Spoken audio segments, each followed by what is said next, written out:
Equally, the political elite is also urged to take into account the consequences of utterances, especially from people who have established a reputation, people who are considered leaders of thought, people who are considered to have some kind of influence in society. Whatever goes out may be harmful, not just to the government, if that is the intention, which I doubt, but at the end of the day, it will affect the wider society. Maintaining national security and stability, the NSA maintains, should not be left to the security agents alone, but the whole of society and indeed the whole of nation must partake in the onerous enterprise. From the State House, Adamu Sambo, NTA News. The federal government says it will not condone media organizations who take delight in broadcasting interviews with bandits and terrorists, thereby making them look as heroes. Information and Culture Minister Lai Mohammed stated this while briefing newsmen in Abuja. Anthony Forson reports. The BBC on its program African Eye had aired a documentary titled The Bandits Warlords of Zamfara, where terrorists and bandits were seen boasting of their exploits, claiming victory and successes they have recorded. While the BBC edition is yet to settle, another interview on Trust TV emerged. Thus, the Information and Culture Minister Lai Mohammed says is unacceptable. There's a regulatory body, that is the NBC, and the NBC, they're also aware of these two incidents. They are looking at which part of the broadcasting codes, what parts have been violated by both the BBC and the Daily Trust. And I can assure you that there will be consequences. Responding to a question that BBC is not registered in Nigeria and therefore not under the regulation of the NBC, Lai Mohammed responded this way. Let me assure you that I will not get away with this naked glorification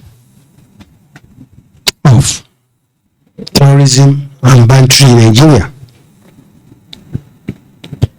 If they're not registered in Nigeria and they only send their signals into Nigeria, we ask them to stop sending the signals, pure and simple. Because I know that during the IRA days, the BBC would not dare do what they are doing now in Nigeria. I said it many times here, that the media is the oxygen that terrorists and bandits need to breathe. When otherwise reputable platforms like BBC now give their platforms to terrorists, showing their faces as if they are Hollywood stars, what does that mean? I want to assure them they won't get away with it. Their proper sanction will be meted on both the BBC and the Daily Trust. In Abuja, Anthony Forson, NTA News.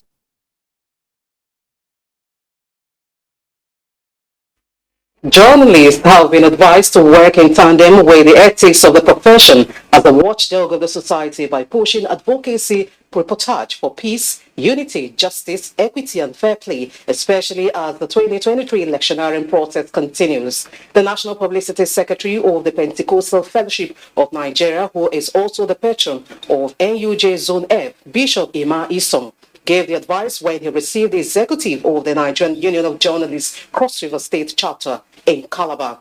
Archibald Bassi reports. Next year, Nigerians will be in the game of fiscal politics, where political party candidates will be voted into various offices to allow for the transition of power. The Nigerian Union of Journalists, as the watchdog of the society, is now interested in getting information that will promote unity and peace in the nation for needed socio-economic and political development of the country. This is why the newly elected leaders of the State Council of NUJ want stakeholders to be committed to nation building. The media, the journalists, are very strategic, not only dissemination of activities and programs, they are very strategic, like I said, in projecting, marketing, and presenting brands. I know that you are underpaid. We believe that the value system in our practice has to change. We believe that professionalism, objectivity, must be on the front line in our practice. Bishop Emerson also condemned the spate of insecurity in the country and the kidnapping of religious leaders and urges political leaders to stem the tide. In Calabar, Achibombasi, NTA News. The Joint Task Force Operation Delta Safe has debunked claims of invasion and killings in a Gbomotoro community in Bayelsa State. The commander, Rear Admiral Aminu Hassan, said officers and men in the course of its mandate to stamp out all thefts and illegal bunkering activities conducted themselves professionally, just as they recovered arms and other exhibits in an illegal refining camp in the area. Ebinimizi Timiola reports. The illegal crude oil refining camp in Gbomotoro community in southern Ijo local government area of Bayelsa State is one of other camps discovered by the Joint Task Force. About 1.5 kilometers away from the community, the troops during its operations recovered a 200 horsepower speedboat, a pistol, military camouflage, among others. About 4 times or so, the pipeline has been tampered with. And in our own arrangements to secure that pipeline, we have deployed to that area to hold the ground, to make sure that we put a full stop to the activities of the crude oil thieves and other illegalities within the area. Now, the criminals are not happy with that, and they go about doing whatever they are doing, perhaps trying to smear the character of the JTF and whoever is operating to stop them there. On the attachment to a surveillance contractor, the Joint Task Force commander reacted thus. Clearly, nobody, no surveillance contractor, no surveillance outfits will ever use us against any member of the community or against the people. No. We are here to protect the people. And anywhere we see injustice, we will say it. He reiterated the commitment of the JTF to the protection of lives and critical national assets. Ebinimi Zitemiola, NTA News.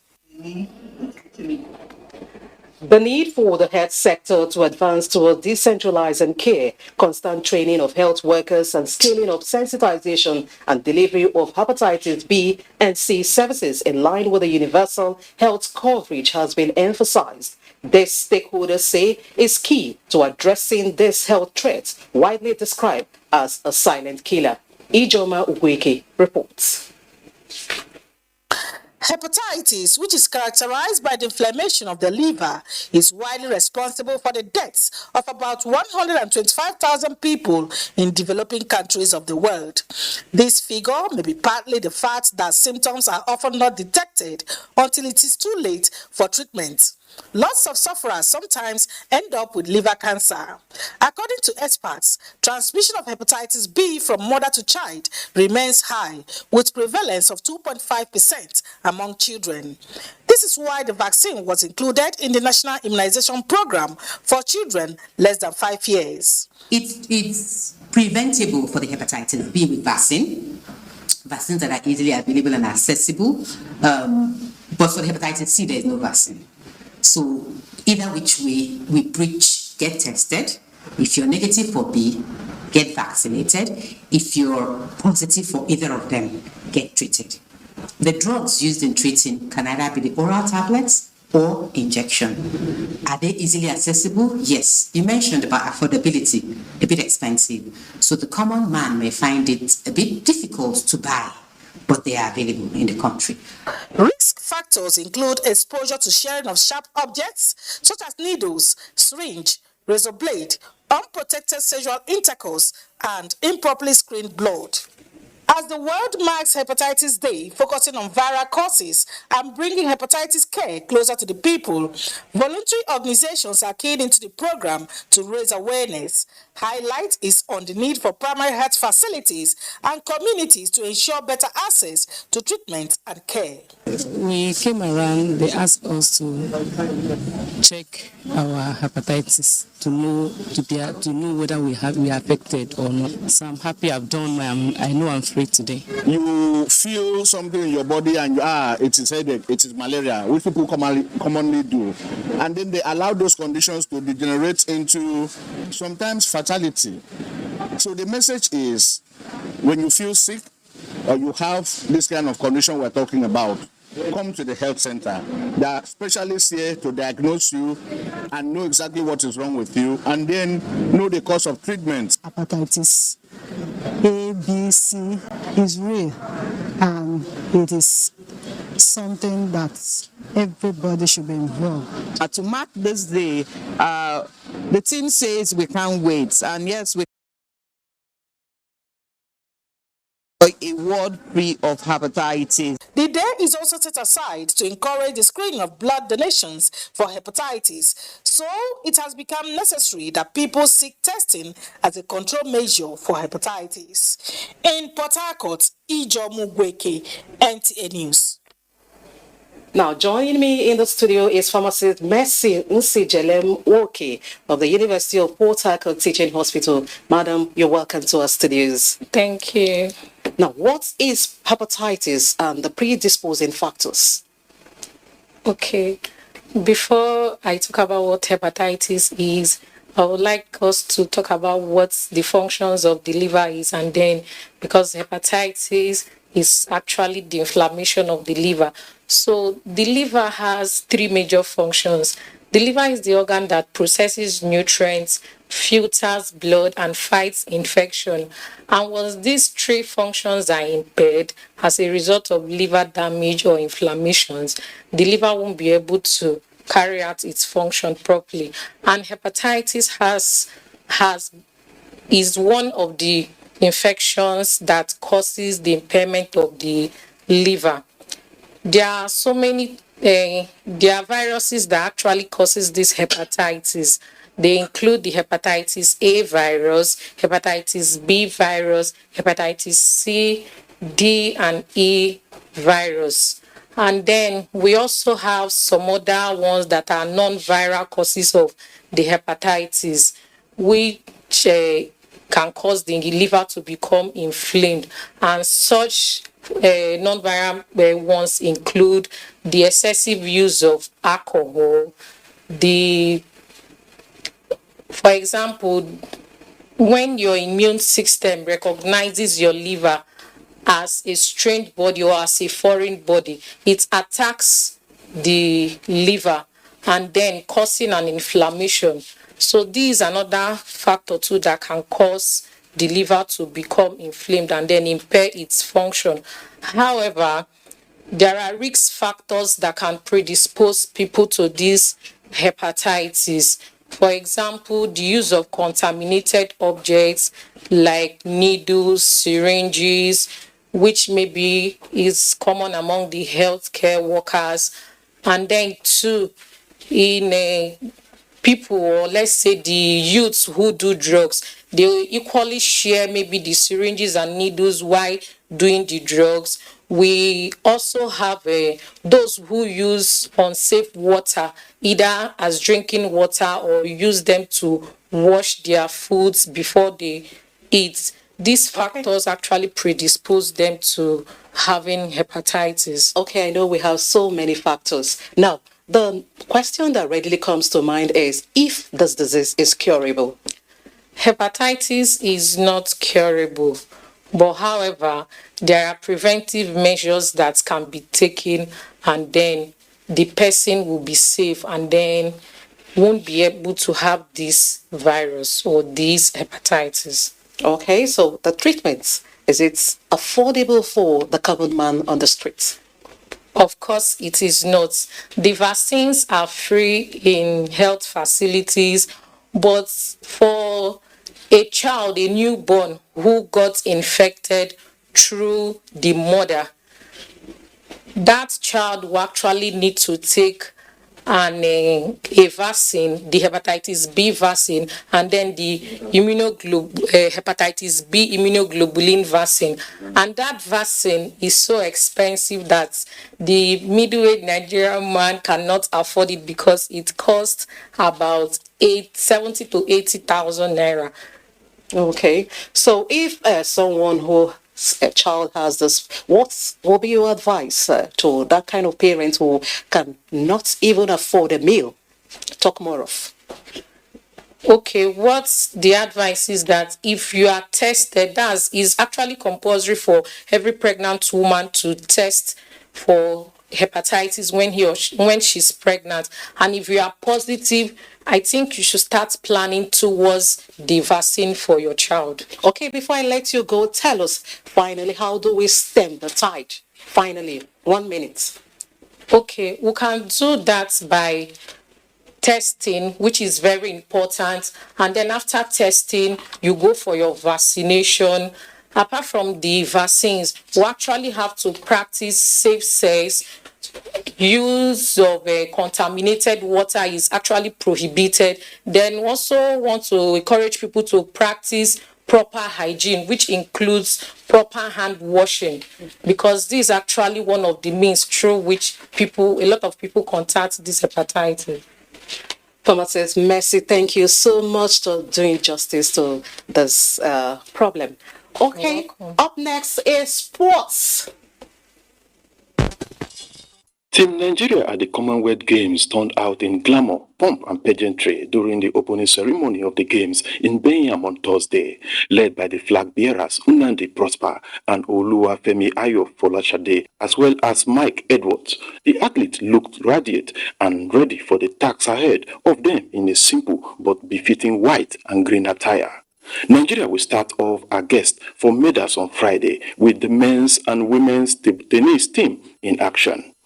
Ahead of the 2022 African Nations Under-21 Men's Volleyball Championship scheduled for 12th to 23rd August in Tunisia, sport enthusiasts tasked Nigerian Volleyball Federation on a good outing as they invite 17 players to camp in Kaduna in preparation for the tournament. The invited players were picked from the previous national Under-19 boys who won the African title. Put into consideration the effort that has been put in place by the Volleyball Federation in the last 4 or 5 years, I think there has been tremendous progress when it comes to volleyball, especially at age grade level, and I'm looking forward to a positive outing from the team. Similarly, the Handball Federation of Nigeria is set to host the 2022 National Under-12 and 15 Handball Championship in Sokoto State.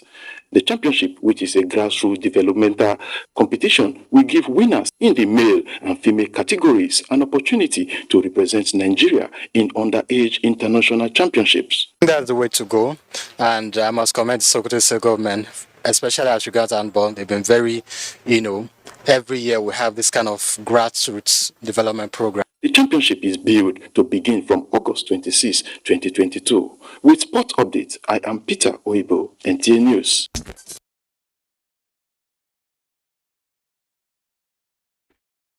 Panaroma from Port Harcourt Network Center. Always remember to join hands with NTA in the fight against rape and rabies. Good afternoon.